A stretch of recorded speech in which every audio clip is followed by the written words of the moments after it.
Ayan po guys, ang lulutuin po natin, etong labong, ginataang labong po guys. Ayan yung mga ricado niya, bawang, sibuyas, luya lang po siya guys. Ito yung sahog po natin.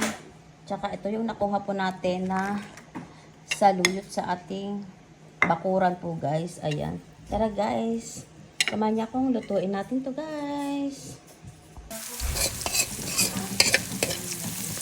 Ayan po guys. Nagisa ko na yung bawang, sibuyas, luya guys. Ayan po siya. Ilagay na po natin yung itong pork natin. Ayan.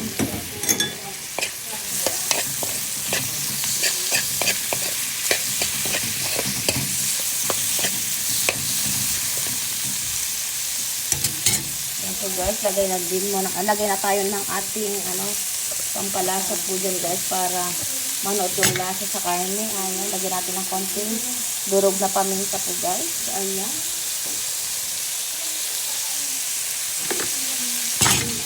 Tapos magic sarap. Ayan po guys. Ayan. Duruin lang po natin yan guys. Ayan po. Ganyan lang po siya. Tapos antayin po natin siyang maging crispy brown po yung natin. Yung karne. Ayan po guys. Antayin po natin siyang maging crispy. Ayan po. Ayan po guys, lagay na po natin yung labong.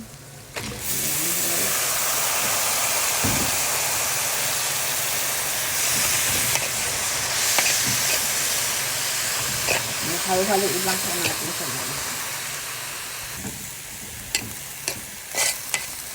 Ayan na po siya guys, ganyan. Yung labong po guys, ang adali lang po naluto guys kasi nga nalaga na po tong labong.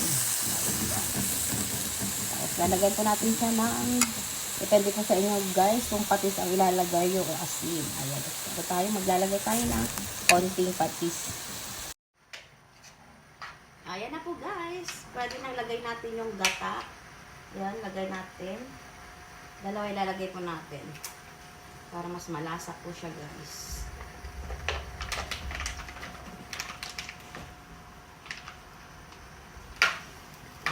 Tapos haluin po natin siya guys. Ayan.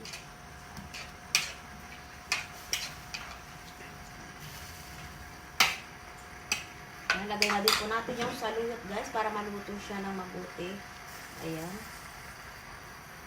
Dagdagan ng datin. Lagay na din natin yung sili na green. Ayan. Depende na po sa inyo guys kung maglalagay kayo ng sili guys. Ayan.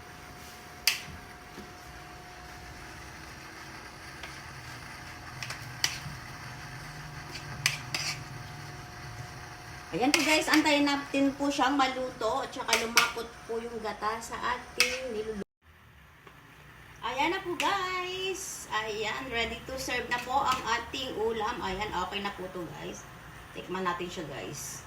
Ayan, malapot na yung sabaw ng yung gata po guys. Ayan, tikman na natin siya. Ang sarap guys. Dapat mo. Ayan po guys. Thank you guys for watching. Bye!